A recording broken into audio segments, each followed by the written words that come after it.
Welcome to the Pixelberry Choices podcast, and today we're going to be talking about Immortal Desires, chapter 12 and chapter 13 together. I'm going to do so.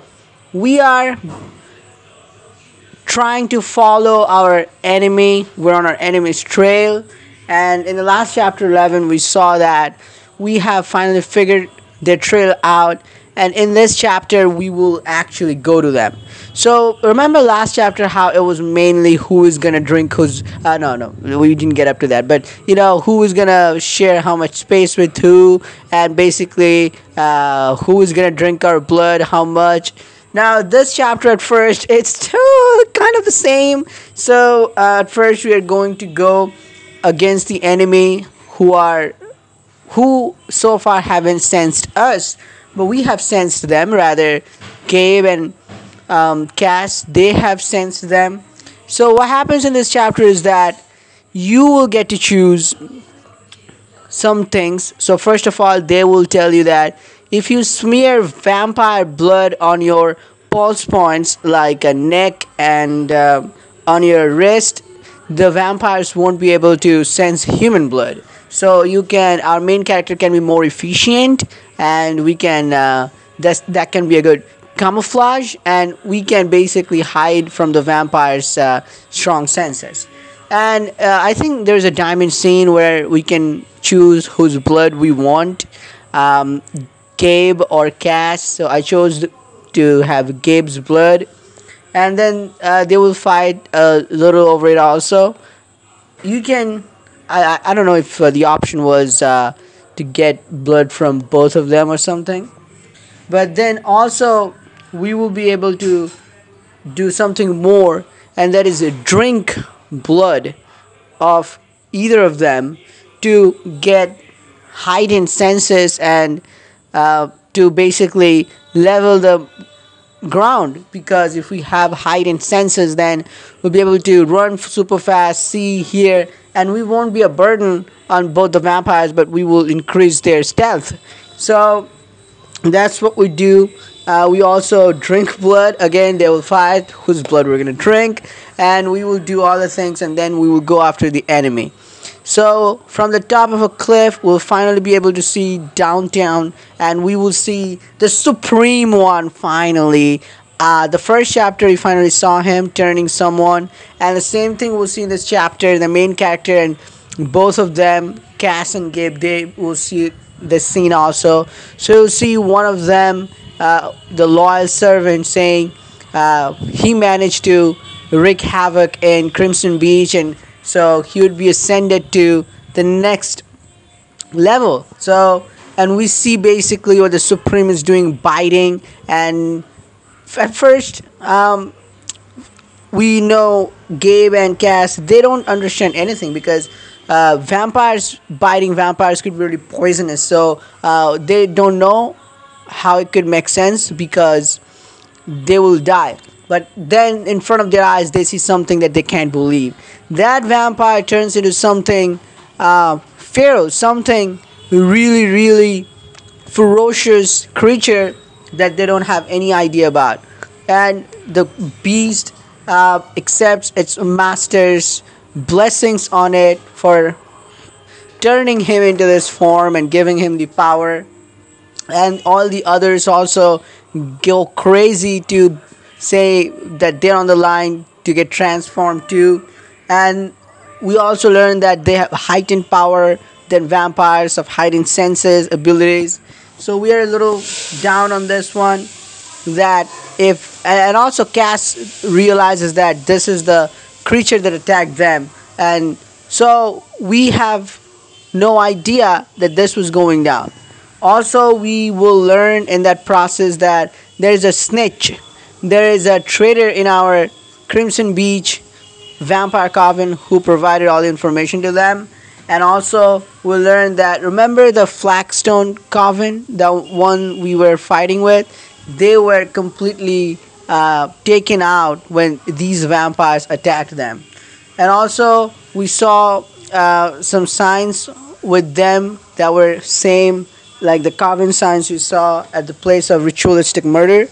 And basically we will be we will get another dimension when they will go inside their camps. We will go down and do some more digging, and we can hear from them like how they're trying to annihilate this time the our nexus. They know about the nexus and our Crimson Beach coven. So, and in Flagstone, vampires and humans alike, both of them got killed, and they completely the whole population got completely destroyed there. So same thing can happen in Crimson Beach. We have a fear, but you also see that Cass, after seeing all this, can't control themselves and they want to go head on attack them, but we have to talk through to them that this is not the very clever thing to do. Gabe and our main character, and there will be a lot of fighting with Gabe and basically Cass. Then we will learn some more information that we can bring back to our coven that will increase our respect and our standing score with the covens. And then we will run away from them when the two creatures that were turned will hear our conversations, because they will be able to sense it. We will run away from them, but unfortunately we will run into the vampire creatures. And also, we will see the traitor before running into them. And the traitor would be Shiloh. Remember, one of the members of the Clements. So Gabe wasn't able to believe it, and Cass got furious again. The infighting resumed. Basically, Cass was saying it's the Clements. That's what it is all about. They want to always eradicate the whole population of Fernandez, and they got into fighting again. And this was the opportunity that was needed by the other vampires, the vampires who haven't been turned, and they are from the enemy line with the Supreme One. And then they attack us. Shiloh joins them, and we were not able to recognize Shiloh. We thought he's a very nice guy, and Gabe was shocked too by this. But we will have to even the odds. So there were 3, and Gabe and Cass were 2. But if you collected all the talisman and you drank some, the vampire blood, no matter whose, but if you drunk that one, then we will have a even opportunity against them. So using the talismans, using our vampire abilities, all the talismans mainly, we will be able to defeat the vampires. And finally Shiloh, we will take him hostage.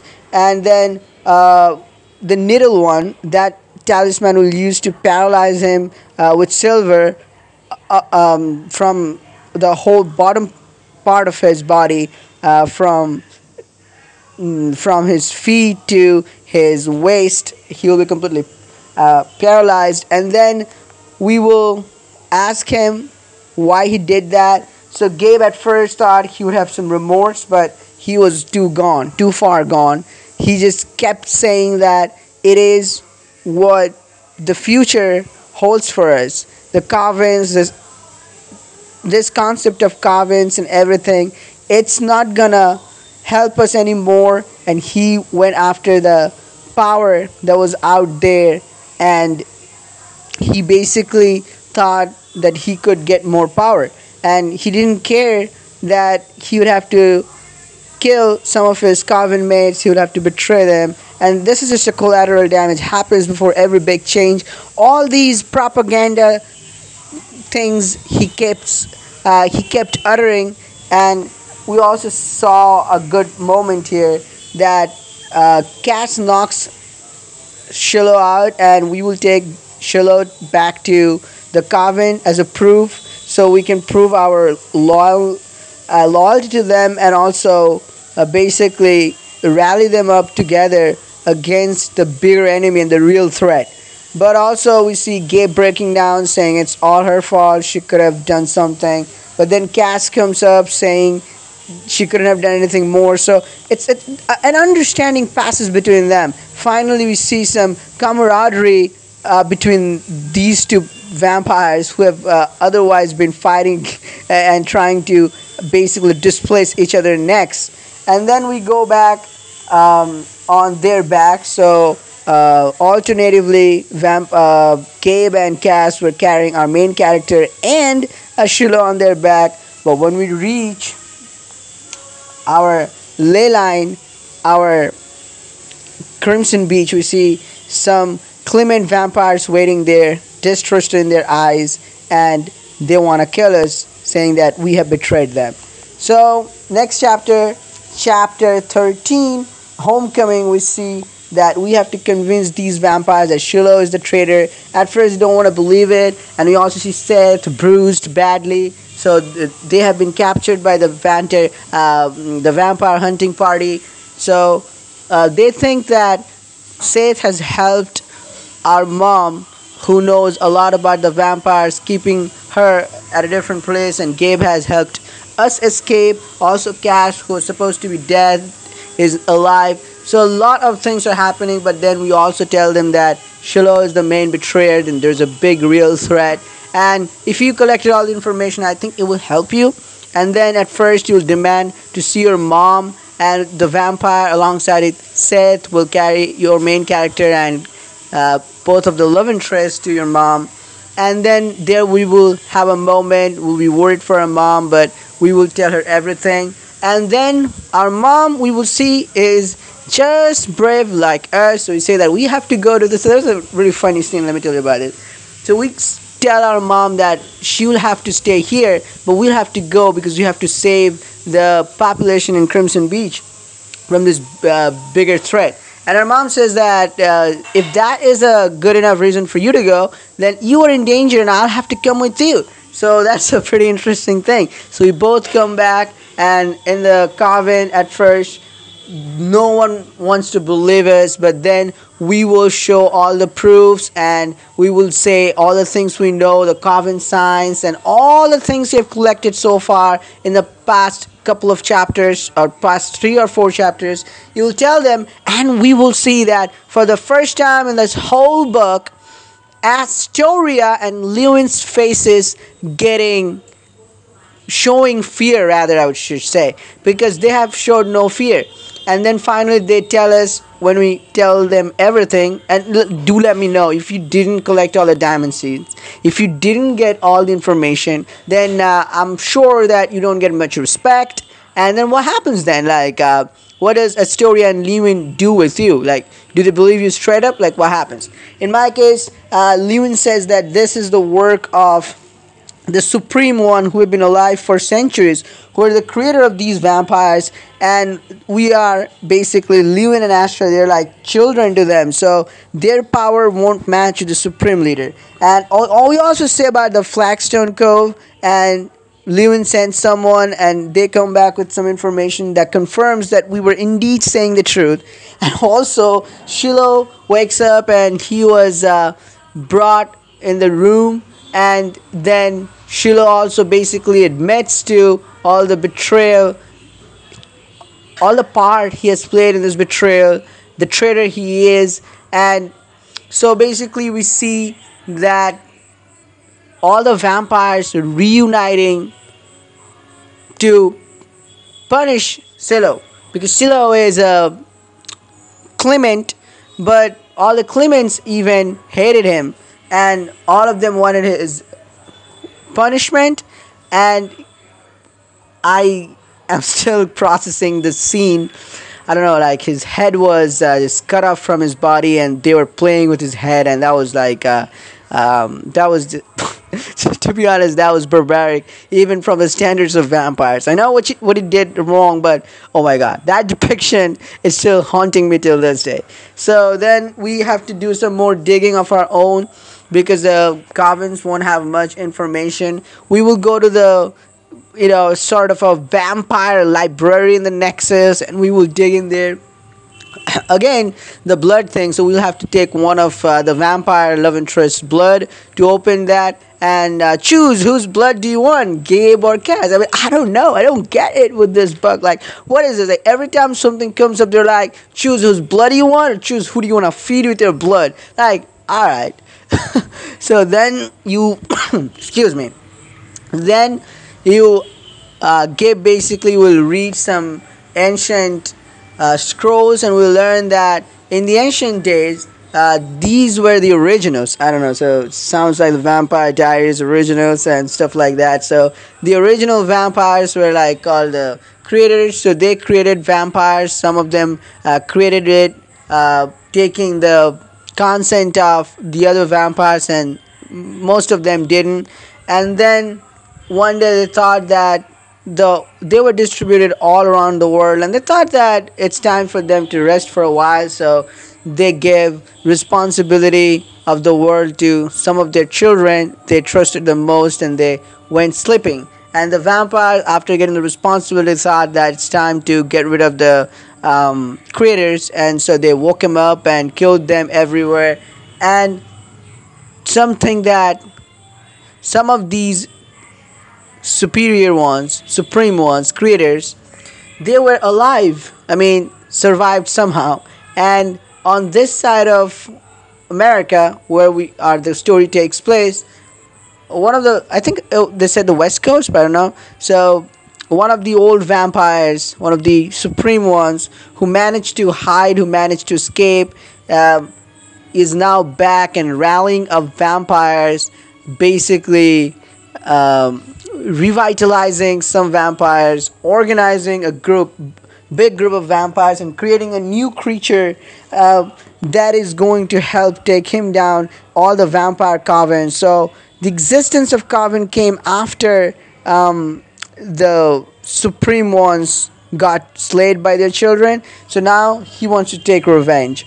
But how do we stop him? We also got after reading the whole scroll in this diamond scene, we got the anecdote, and that is basically that the blood of their children, that is the vampires, for the supreme ones is like a poison. So that is enough to kill them. They are forbidden from drinking blood of their children, the vampires. So with this information, we go to the coven and we tell them all this information we learned.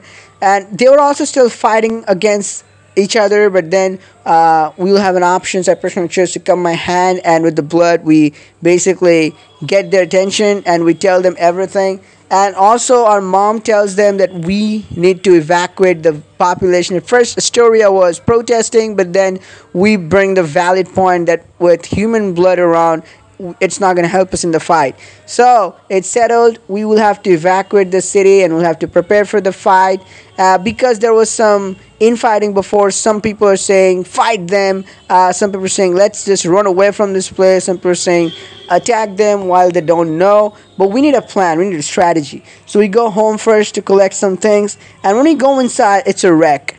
All the things are here and there, so it's a work of the vampire hunting party, Lewin, his strategic mind, and our mom basically is devastated. And we get another diamond scene where we will get Cass and Gibbs' help to basically clear this place up and to get anything that is useful. So if you take the diamond scene, what will happen? In this chapter for the first time, you also see that our mom bonding with Gabe and Cass, and in this chapter diamond scene, they will bond even more. We will find some old pictures from our school time, some of the drawings that our mom basically treasured that we didn't know about. So not just Gabe and Cass bond with our mom, but we first time bond with our mom really well. I don't think with a mother figure, this kind of a scene has been done in a good way in recent books. So at least that was something. And then the scenes were hilarious also. When mom was bonding with Cass and Gabe, she was saying that, you always take care of my child, to Gabe and to Cass. Like, a lot of things also slipped out of Cass's tongue, saying that we have been fighting vampires for a while now, and my mom was like, how often? So this was a pretty merry scene, and then we get some useful stuff also. And then finally we're ready to evacuate and fight. When we come outside, we see the tree line burning, and in our knowledge, it could only mean one thing, that the danger awaits. The fighting probably could begin pretty soon. So what would happen in the aftermath? We be able to evacuate all the human population out of the Crimson Beach? And what about the vampire population? Will they hold together? Will all the covens work together? Will we be ahead of the Supreme One and his minions? And how things are going to go down. So you have 14, 15, 16, 3 more chapters, and we don't know what could happen. Alright, so that was a quick review of the last 2 chapters, but let's now input my opinion here. Alright, so what's my thought? So last 2 chapters, it was good, the pace was good, but most of the times before chapter 12 started, it was like, like I said, like whose blood we're gonna drink, whose blood we're gonna smear all over our body, whose blood we're gonna use. It's just being like, the portrayal of the main character being sandwiched between 2 love interests. That is just how it's going to becoming. And again, we have 3 more chapters to go. It seems thrilling, but again, the main plot, we are just getting to know it. Like, we now know it, but look at, we're 13 chapters in, and now we know the main plot. We have seen some glimpses of the main villain, which is the Supreme One, but have we gotten the real view of him? Like, when you think of the villain like Josephine. Think of the villain as Rourke. Think of the villain as Duffy. Think of the villain as the Unexpected Aries villain. So they had their time, they had their everything, like, and they had and they were villains in a way. Also, that's a point of discussion for a different time, different video. That they had their own perspective for being a villain. Meaning, the villain, the word, it's like someone like Martin or Poppy, like they're villain just because they're just a mean villain. But when you look at Rourke and all the names I said, there was a story that Duffy that made them do what they did. So I don't know, like someone can even justify them, but that's the thing, like they have their own story, so they are well explored. That's what I'm saying. The villains are well explored. But look at Wake the Dead, look at Crime, look at this book. The villains aren't well explored. So 3 more chapters to go. Not well explored villain, and that is something really hurting me. I think the Supreme One, we could have played 1 or 2 books, chapters, scenes from his perspective, got to know more about what happened at that time with him, or some more. Even if we get those things in the next 2 chapters, I don't think 3 chapters is enough for this kind of build up. But anyway, that is Immortal Desire. I'll see you in the next video with Murder at Homecoming first chapter reviews, with Slow Burn, and with some more ranking videos that are yet to come, and that will be pretty interesting. And don't forget, Laws of Attraction is right around the week, and we will get to that also. Let me know your thoughts and opinions in the comments below. I'll see you in the next video. Till then, peace out.